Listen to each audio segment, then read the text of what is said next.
Hello students, welcome back to MathFace Java programming tutorials. In this video, I'll discuss inheritance with final class, final methods, and a program on abstract class and methods. The contents are final variables, methods, and final class, recapitulation of abstract class and methods, a problem statement, and a practice exercise. Now, the final keyword can be used in three places. It can be used with variables, methods, or a class. The contents of final variables cannot be changed once assigned. Contents of final variables cannot be changed. They are constants. Now, the value can be assigned at the time of declaration or in all the constructors of the same class.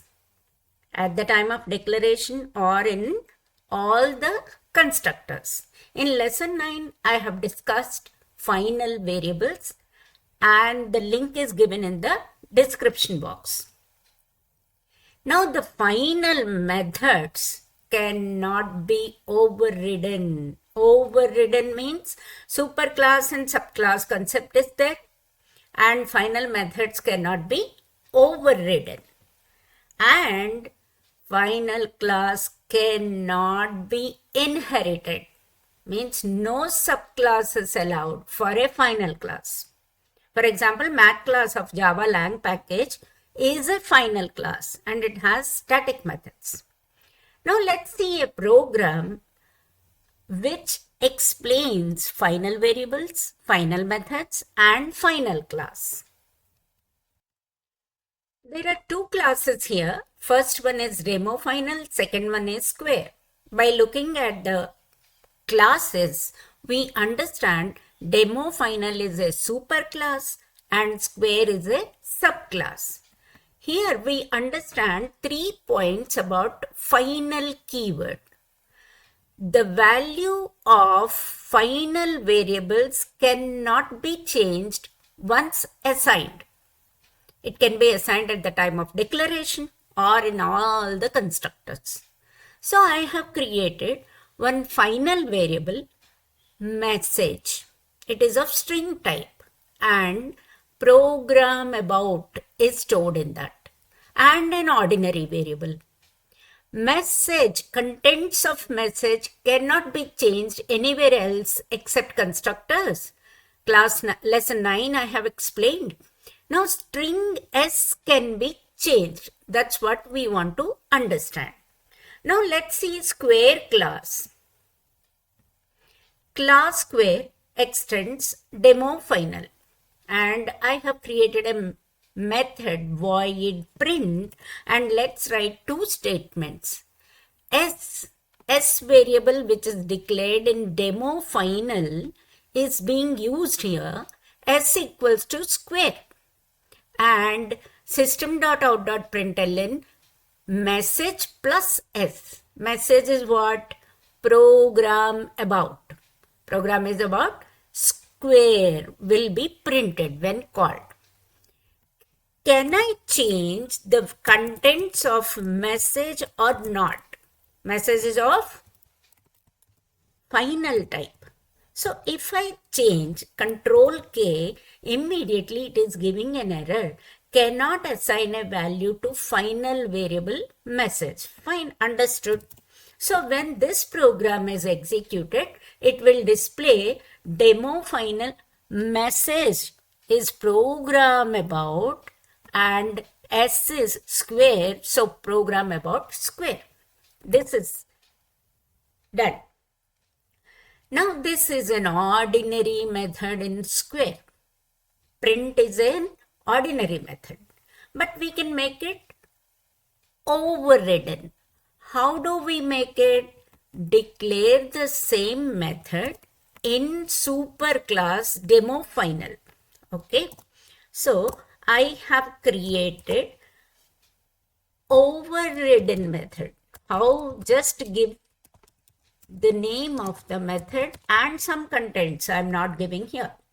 So void print is there in demo final as well as in square. So immediately print is an overridden method. Now control K, go to demo final, control K, no errors.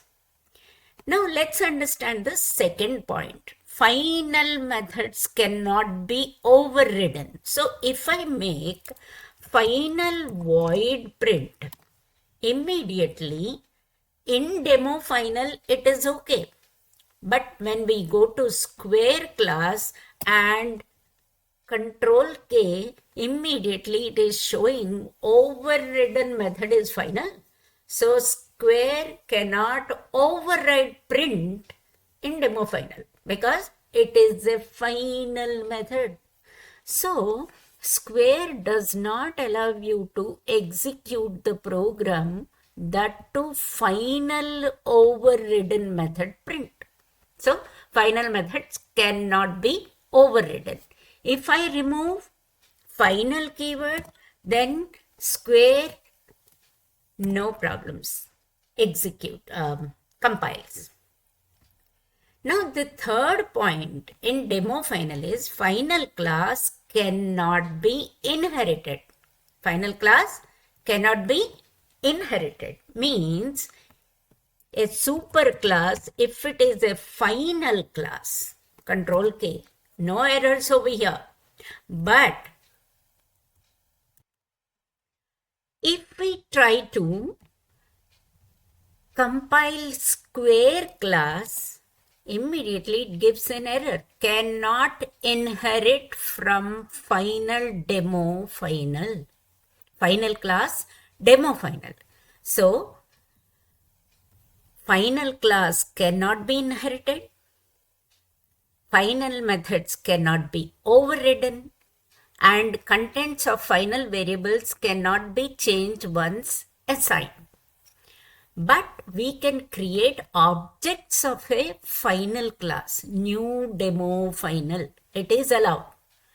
But if you see abstract class, we cannot create objects. This is about final keyword. Now let us see recapitulation of abstract class and methods, which we have understood already. Abstract is a non-access modifier, can be used with a super class and its methods. Super class and methods, but not with variables. Abstract keyword. Now, abstract class cannot create objects. Only through inheritance we can use the abstract class. A super abstract class may declare abstract methods and define regular methods. Declare means with a semicolon. Both type of methods are accessed from subclasses, and abstract methods do not have body, whereas regular methods have body.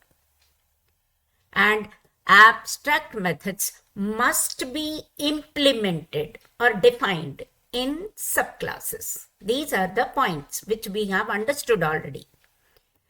Now let's see a problem statement. Write a Java program to create a class called shape with methods perimeter and area. Perimeter and area can be found for a square or a rectangle or a circle, but not for shape. So we will create perimeter and area as abstract methods. Now the second class, subclass called circle, that overrides perimeter and area, calculate and display area and perimeter of circle.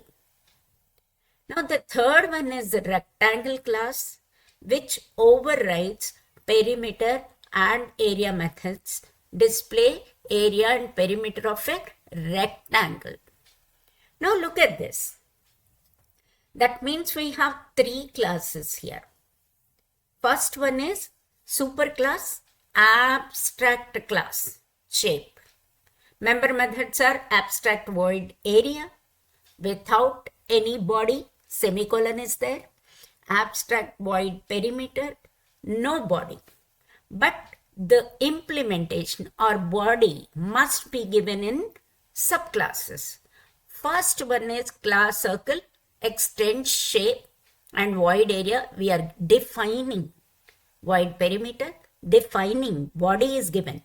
Similarly, another one, class rectangle also, extend shape, so it is a subclass and it is defining area and perimeter. Mind you, subclasses do not have abstract keyword, only superclass has.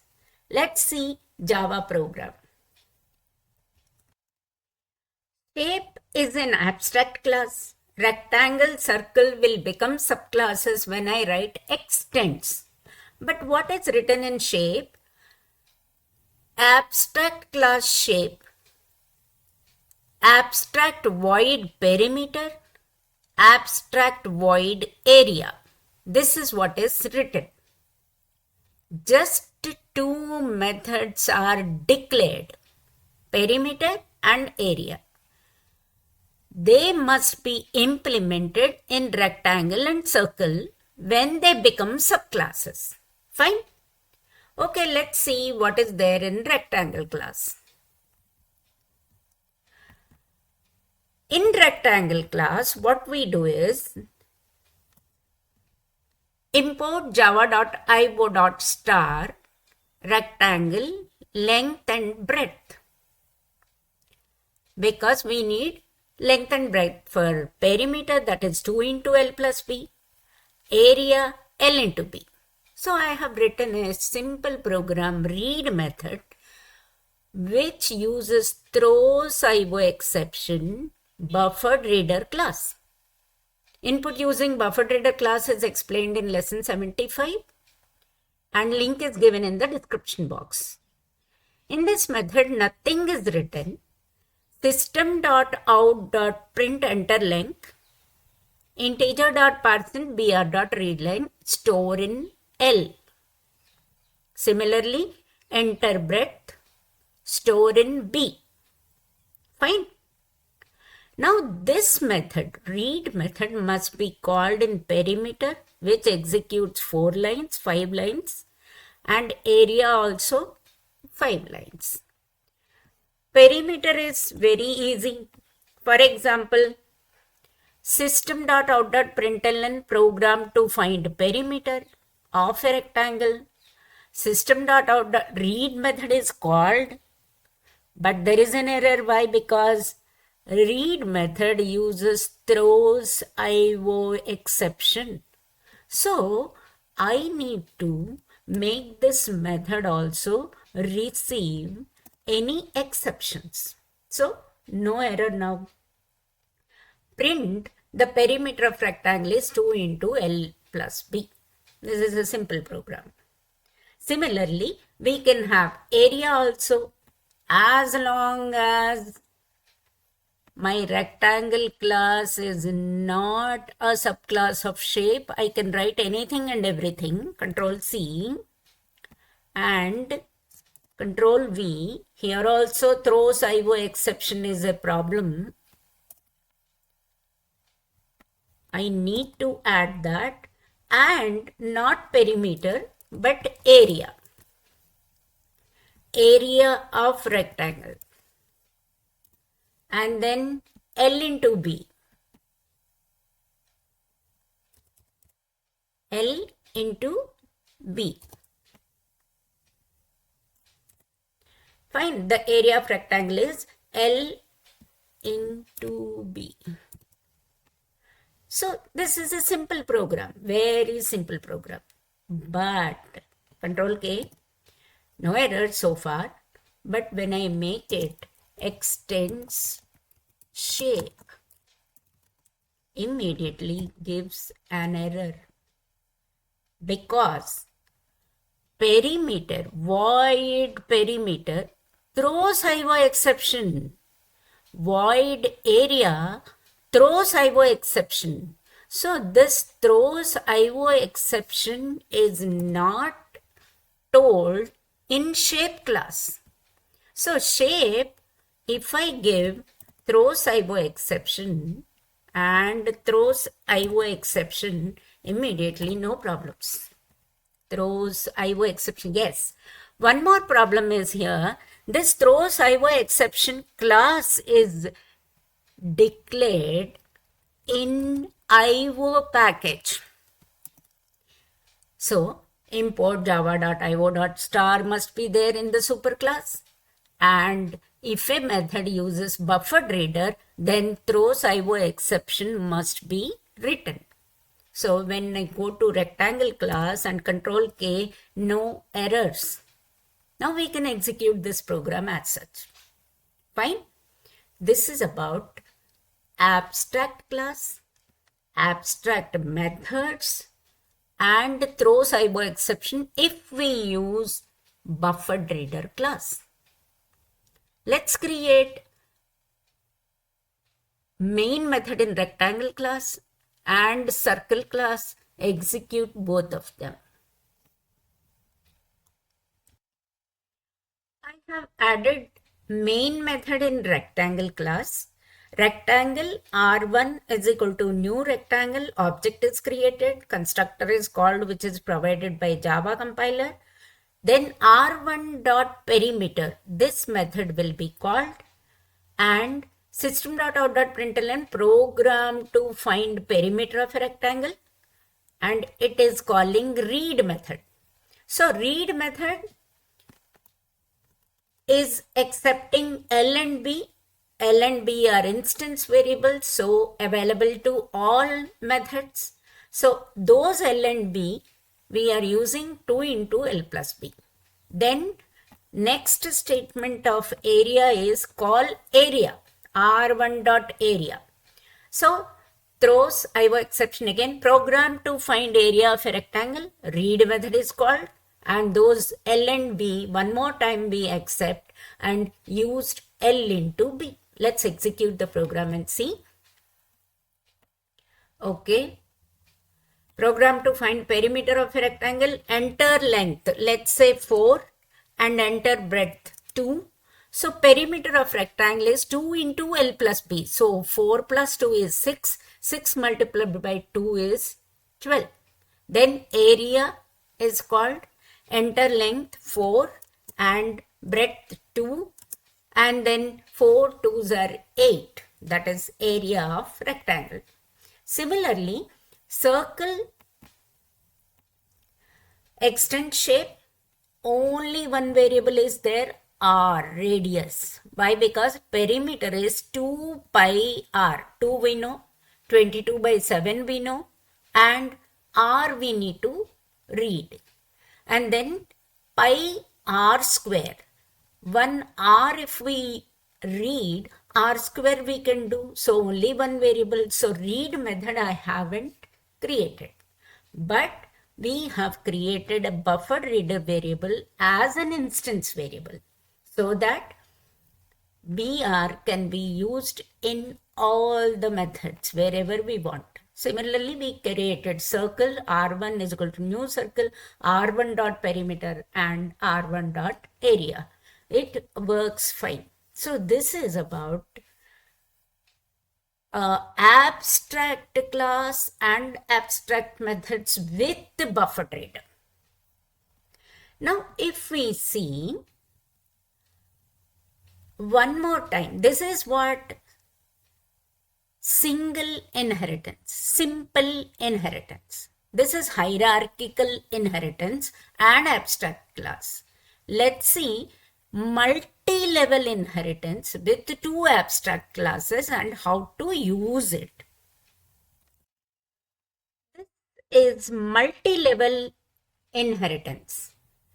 X is an abstract class, Y is an abstract class, Z is an ordinary class. Y extends X class, Z extends Y class. So here abstract class X, abstract class Y, class Z. Now this Y extends X. So Let's assume there are some abstract methods in these two abstract classes. Z must implement all of them. Let's understand that. So, abstract class X has an abstract method void print1 and nobody. And then let's assume Y class also has another abstract method print2. In that case, Z must implement both of them, void print1, void print2. It extends Y, but in turn, Y extends X. So, both the methods, abstract methods, must be implemented. Let's assume I am not implementing print1 and then control K, immediately it is saying print1 in X is an abstract method. You must implement. Okay, let's assume I don't implement print2 and then compile, immediately it is saying print2 is not implemented in Y. So this is about multi-level abstract classes. Now the next one is multiple inheritance, where let's assume I am creating class A, another class B, and I want to make these two as superclasses, and I am creating another class as subclass, let's assume. That means C must extend from A as well as C must extend from B. But Java doesn't allow this. Let's see. Class C extends A. It happily accepts. Okay, A and C. There is a line. But if I give a comma and B, control K, immediately it is saying only curly bracket is expected, not any other word. Let's say extends B. In that case also it is saying only curly bracket expected. So multiple inheritance by default, that means two superclasses concept is not allowed. But with the help of interface, means one of them, either A or B, must be interface. In that case, multiple inheritance is possible. So this is simple inheritance, hierarchical inheritance, multi-level inheritance, these three possible in Java, and multiple inheritance, indirectly we create interface and then create. This part we will discuss in the next video. But before that, we will see a practice exercise. Practice exercise, write a Java program to create an abstract class bank account with two subclasses, savings account and current account. Savings account has account number, name, balance, and current account also has account number, balance. Then withdraw and deposit are the abstract methods in bank account, and they must be implemented in both the subclasses. Similarly, write a Java program to create an abstract class employee with abstract methods calculateSalary and displayDetails. Now, subclasses manager and programmer. Manager has ID, name, basic. HRA should be calculated, that is 12% of basic. DA 20% of basic. You accept only three variables, ID, name and basic. But calculate HRA, DA and display all 5 details. Similarly, programmer also has ID, name, basic. HRA is 15% of basic and DA is 25% of basic, and you extend employee and then call calculateSalary and displayDetails. Fine. This is about the practice exercise. It is given in the description box. The next video is about multiple inheritance. A subclass is inherited from more than one superclass. and it is possible with the help of interface. We will discuss interface in the next video. Thank you.